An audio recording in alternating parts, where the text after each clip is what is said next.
I'm Sarah Maslin Nir of the New York Times, sitting in for Sam Roberts. Welcome to the New York Times Close Up. This week, Maria Cramer joins us to discuss her investigation into the disappearance of 11-year-old Jacob Pritchett and what it reveals about at-risk children.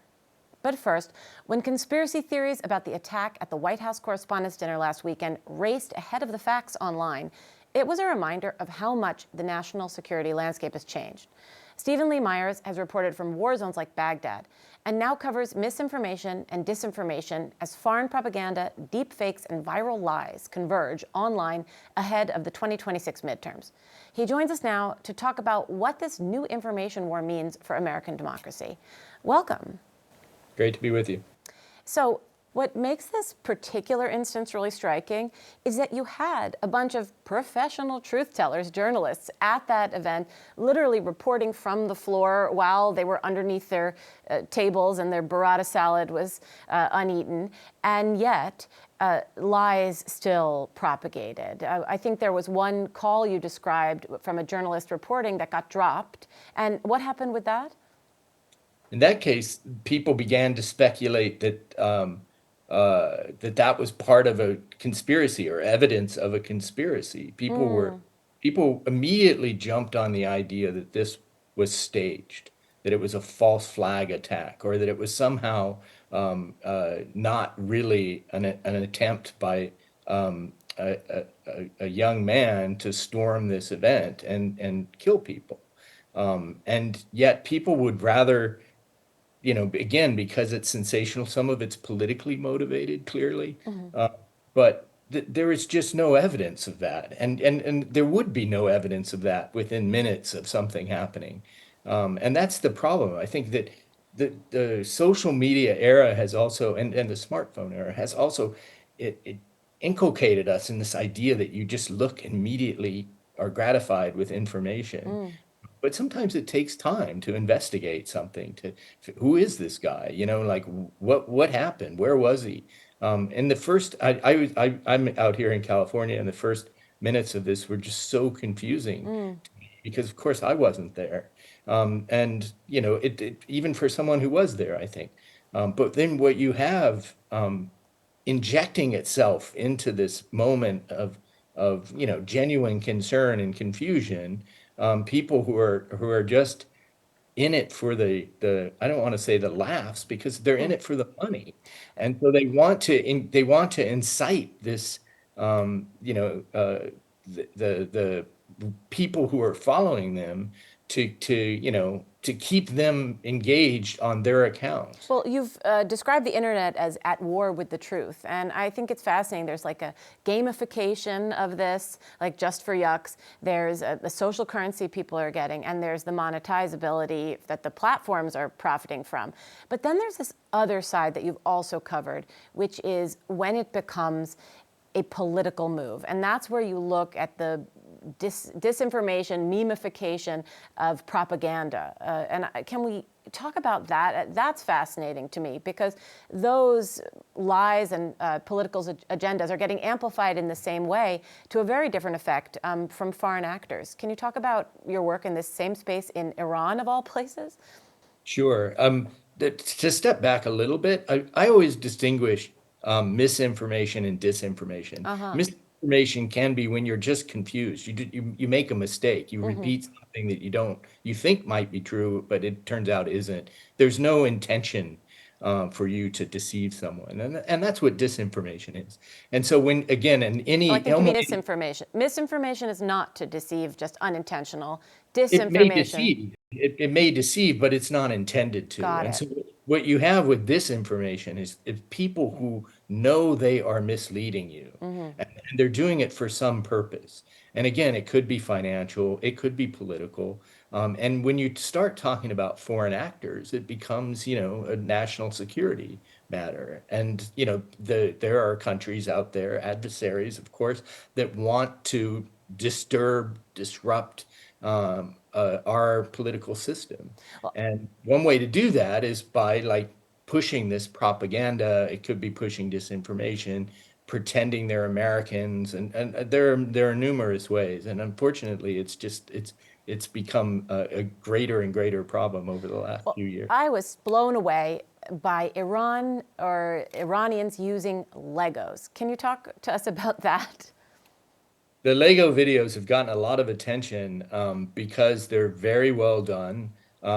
They're using AI to essentially rip off the characters from the Lego movies and make short narratives about the war. Obviously, they're anti-American. They're also full of disinformation at times. I mean, saying things happened that didn't happen and so forth.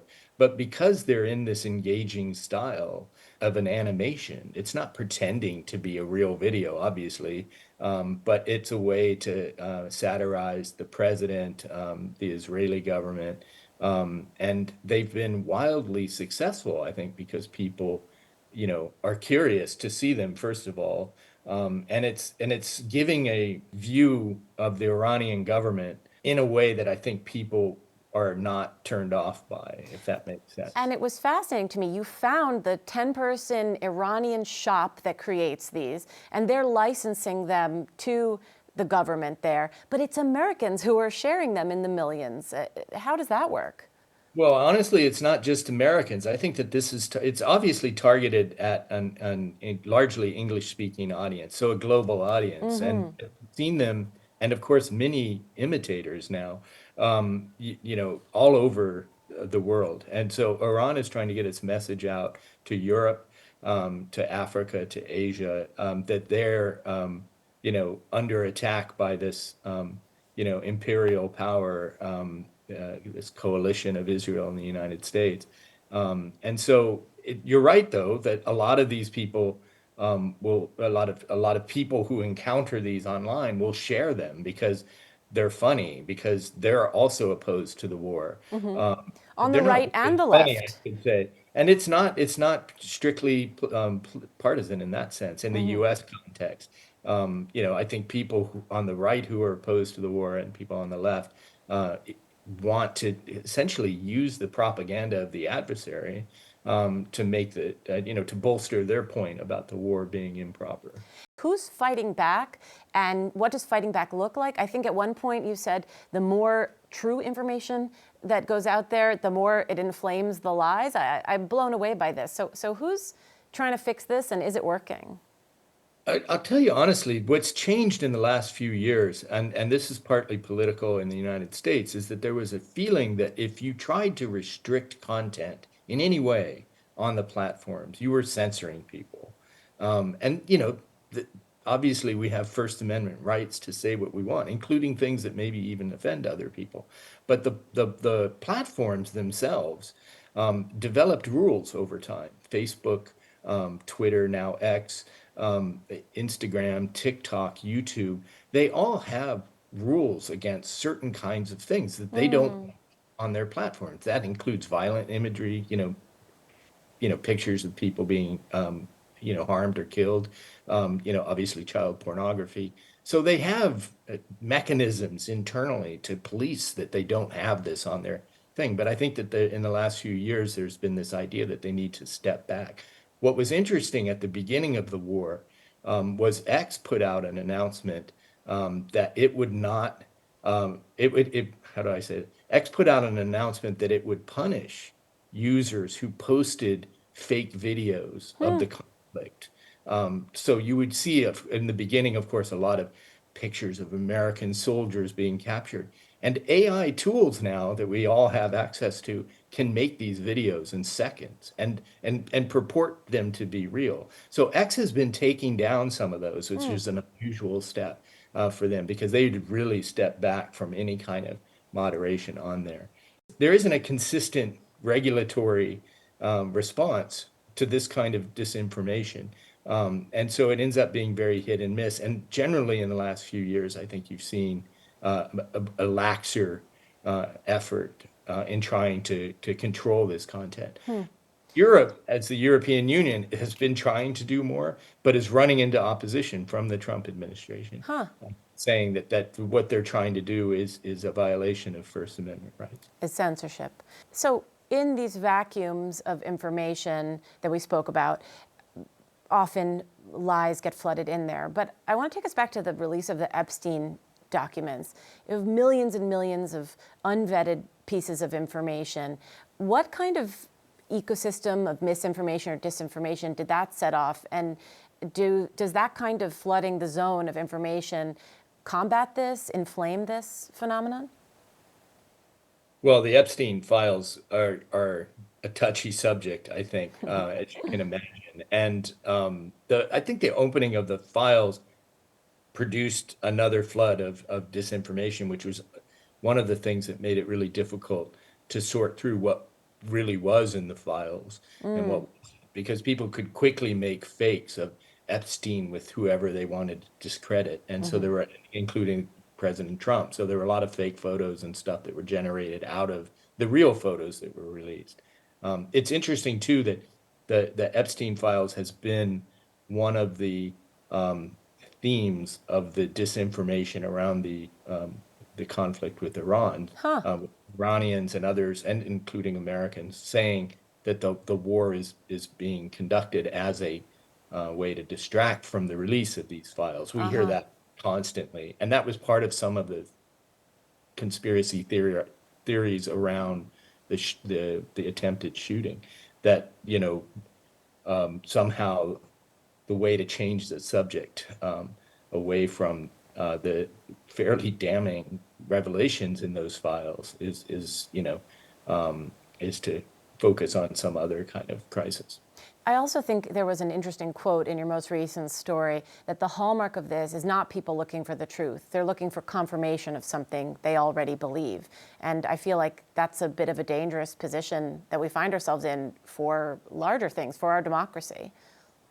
I mean, the biases that we all have, I think, are one of the big challenges. And we live in an media ecosystem now where you don't have to, confront issues if you don't want to that don't reflect your political point of view.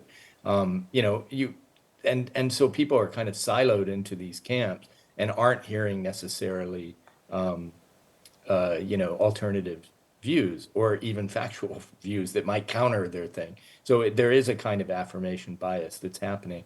One of the challenges, I think, is that in a moment like this, people turn to social media, and there was a time, I think, when you could that social media provided access to a greater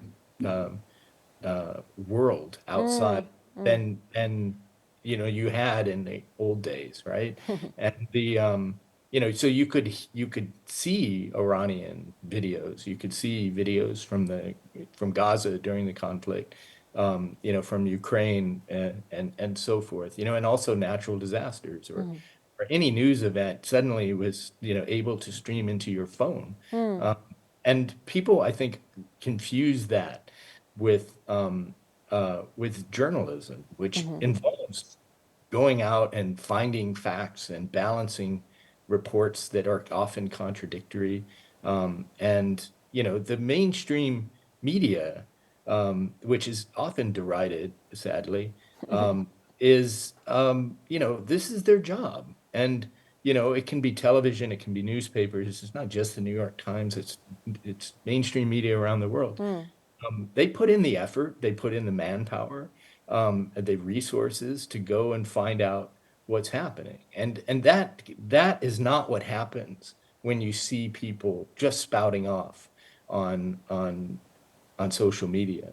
And it's an entire industry now of people who have these shows. They go on and they talk about how the mainstream media isn't really giving you the truth. And then they cite the mainstream media constantly because that's the source of their information. They're out reporting. They're sitting in a studio somewhere. And they're not. This is I think the world that's evolved is that more people are getting their information from people like that. Some of whom are completely trustworthy, don't get me wrong. But there are a lot who aren't. And there are those who are just doing it for the profit. And the more outrageous they can be, the more money, the more clicks they'll get, the more ads they'll be able to sell. And that's the real problem that you have, that this disinformation is zooming in on and taking advantage of. And that includes Russia, it includes China, it includes countries like Iran, but it also includes scammers and people just trying to steal your attention and your money. Well, on behalf of the mainstream media, thank you for trying to get to the truth, Stephen, and connecting with us from San Francisco. We look forward to your continued coverage. Thank you very much. Coming up, Maria Cramer on a Brownsville boy who simply vanished.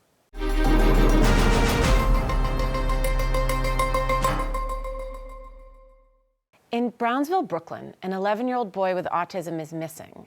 His mother will not say where he is or even admit that he exists. Over the years, neighbors raised concerns about Jacob and his mother, yet he's simply vanished. Maria Cramer has been reporting on this for the New York Times, and her piece, The Mother Who Will Not Speak, stayed with me long after I read it. Maria, thank you for coming in. Thanks for having me. So your piece starts with really this harrowing image, Jacob, a little boy in a window. Can you set the scene? Yes. So this is early in 2025, sometime in January or February, and his aunt comes to visit him in Brownsville, Brooklyn, where Jacob and his mother, Jacob Pritchett, had lived for about 9 or 10 years. And as usual, Jacqueline did not want anybody coming upstairs. She was a very private woman, and even her relatives weren't allowed to go up and see Jacob. On occasion she would let them, but for the most part, this was basically the extent of the visits. And so it was that morning, or that day, excuse me, when Jacqueline's sister went to see Jacob, and all she was able to do that day was wave at him, and he waved back, and he just stared at her from the second-story window. And that's the last time, really, anyone saw this little boy. Take us through what happened after that. Yeah, the police believe that this is the last time anybody can really truly remember seeing him. Whether somebody saw him after that, it was very hard for investigators to pinpoint if somebody saw him after that, because nobody had a specific and clear recollection of a date or occasion. So on September 25th, a neighbor who's concerned about Jacob, having been missing for a long time, and his mother seeming increasingly more unstable, calls the state child services to report this. And about a week later, the police arrive with a caseworker. They knock on Jacqueline Pritchett's door, and she tries to claim that she does not have a child. She says that she never had a child. She said she's a virgin, she's never had a period, and she has never had a child. Correct. And they are able to get inside the apartment. And they have a birth certificate that has Jacob's name and his date of birth, and they show it to her, and she still denies him. When they go inside, they find a pretty disturbing scene in the sense that the place is spotless. It's very dark, and there are black crosses on the wall, flowers hanging upside down, twin mattresses, and toys. There are toys. But no Jacob. But no Jacob. There's also a very strong smell of cleaning products, which was a frightening detail when I read it in the court transcripts. But again, she just keeps saying the same thing over and over again, and she becomes more and more agitated as the questions keep coming to her, and she ends up saying that she's Jesus Christ. And as she becomes more and more unstable in front of the caseworker and the police, she's arrested. She's brought to a hospital.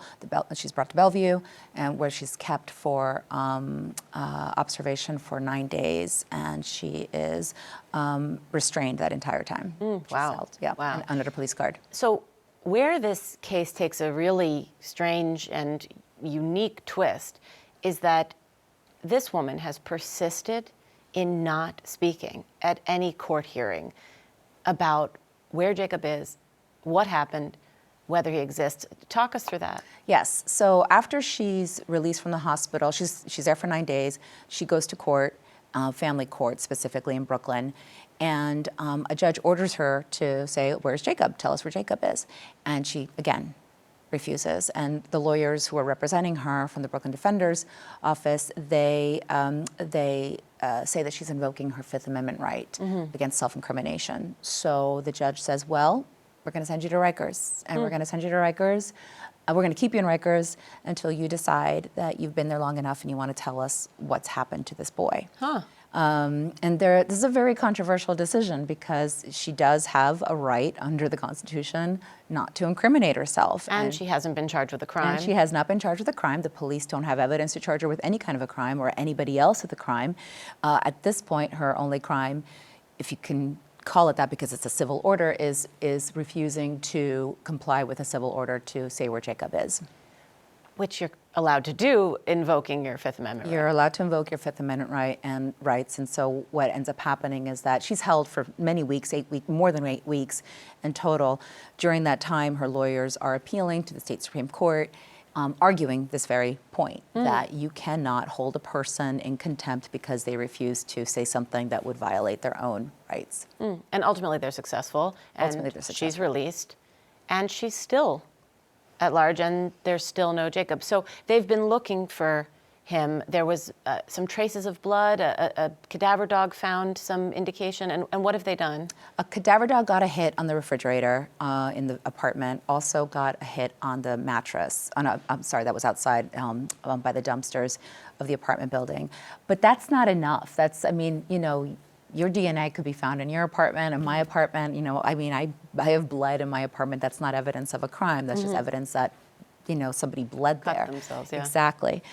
So it's enticing. It's intriguing. It's enough to we need to go and dig more, but it's not evidence of anything except that. But they did dig. And they went through several million pounds of trash. Tell me this. Yeah. So they go all the way up to upstate New York, and with the help of the state police, they spend days going through a landfill. This was the landfill where the trash from this building was taken. So they traveled, I think it was 330 miles to go and look through 2.9 million pounds of raw garbage. This is, a state police and NYPD effort. Still no sign of Jacob, nothing. They turn up nothing. So I want to take it in a slightly different direction. There's been news coverage of this, but your piece the other day was about the mother. And she has a fascinating story. Despite ending up arrested by police telling them she's Jesus, that's not where she started. Can you tell me about her and your reporting? Yeah, so what happened was we had covered this case in December when she was first in front of the judge and watching, as she's before the judge being told, you're going back to Rikers until you can tell us what happened to your son. And then she was subsequently released following the state Supreme Court decision. But we wanted to go deeper into her and find out more about her. How does a woman like this arrive at this point? What happened to her that now her son is missing and she's denying him? And so we spoke with family. I, found that she had a really illustrious kind of education. I mean, she was one of 3 daughters raised by a single mother, first in Queens and then in Park Slope in Brooklyn, and she was incredibly bright, like unusually smart. Her sister told me that when she was in high school and Jacqueline was still in grade school, she was helping her with her algebra homework. I mean, she was that smart. She was, she read voraciously. She was a poet. She was a poet. Yes, she self-published poems, and she became a Gates Millennium Scholar, which is a prestigious scholarship that's given to high-achieving minority students. She went to Fordham for her master's. She went to Pepperdine to get a doctorate in adult education. And something must have happened in California, is what her family had told me. They don't know what. Again, Jacqueline was always very private. But something happens in Pepperdine. She does not complete her doctorate. So she enters the university for her doctorate in 2005. Becomes published. She's publishing in academic journals. She publishes her book of poems. And 4 years later, she leaves without completing her doctorate and comes back to New York. But back to New York, ends up living in a homeless shelter. And Jacob was born when she was housed in a homeless shelter. Before she ends up in the shelter system, she's in a relationship that her sisters described as abusive. They don't know exactly what happened, but they got the feeling that something went really badly with that relationship because after that she ends up in the shelter system, and she gets pregnant. Nobody knows who the father is. And she's in a Catholic shelter when Jacob is born in 2014. So there's an interesting element that converges with some of my coverage here is that Jacob was not in school. He was nonverbal autistic, and he was pulled out of school ostensibly to be homeschooled, which it doesn't appear he ever was. And I've done some coverage, a young man in Connecticut who was confined to his bedroom for 22 years, he says, by his stepmother and father. They said that they were homeschooling him too. And there's really lax laws around homeschooling. In some states, you only have to submit intent to homeschool, and they never check up on you again. But I'm interested in where there was overlap with authorities here. And this doesn't seem your typical, ACS dropped the ball case. Right. There were some calls to this house, but what happened there? Yes, I mean, that's one of the things that we were looking for when we started exploring Jacqueline's life. Was a ball drop here somewhere? Is there someone you can point the finger at? Was there accountability, that needed, to come to the fore? But we didn't find that, because one of the things that I learned about Jacqueline is that, number one, she never enrolled him in the school district. So he was never enrolled in any school. So there was that oversight, right? That step that you would have where a teacher would notice that something is wrong, that wasn't there. She told her family that she was homeschooling him, but I don't know if she ever submitted a plan. So the Department of Education received a plan that they could follow up on and say, what's going on with Jacob? You're homeschooling him? Are you, doing this, this, and this? The Department of Education is not the most forthcoming agency. It's very difficult to get any information. I do want to correct one thing from my reporting, though, that you do have to submit a plan in New York, but they don't actually follow up.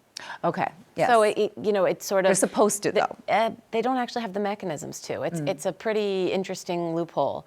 That's interesting. They could, but they don't. I spoke with a social worker from Columbia, and that was one of the things that we talked about. I said, can you say, okay, the Department of Education fouled up here, they screwed up. And she said, well, if she submitted a plan, they should be looking, they should be following up. I don't know if they do, but if she didn't submit a plan, it's hard to point the finger at them as well. Even if they're lax on this, there might not have been something to be lax about, because again, she just, there's such a mystery around how she was raising him. She kept him in such isolation, and that's what that's what the chief of detectives in the New York Police Department said. She kept him in complete isolation. He was very alone. So in the last few minutes we have, you said there was one similar case back in the 90s? Yes, there's a fascinating case in the 90s that is remarkably similar to this one. The only difference is that in that case, the child was technically a ward of the state. The mother had had all these issues. They took him away. And then when she was able to, she went through drug rehabilitation, she was able to get him back. The little boy's name was Maurice. The mother's name, coincidentally enough, was Jacqueline. Wow. And this was in Baltimore. And what happened in that case is the child, after she gets him back, the child disappears. Nobody can find him. She won't say where he is, what happened to him, and so she's held in contempt. And she's held in contempt for years, years. And then finally, and I spoke to the judge in that case, he said it got to a point where are we trying to get this child back, or are we just punishing this woman at this point? And so the decision was, okay, we have to release her. Maurice was never found. Wow. 2 missing boys, 2 silent mothers. I hope we get to the bottom of this for Jacob's sake. Yeah. Maria, thank you so much for coming in and for your reporting on Jacob's story. That's it for our show. For the New York Times and CUNY TV, I'm Sarah Maslin Nir. If you've enjoyed these conversations and want to support more programs like this, please consider donating at the link on your screen. Thanks for watching.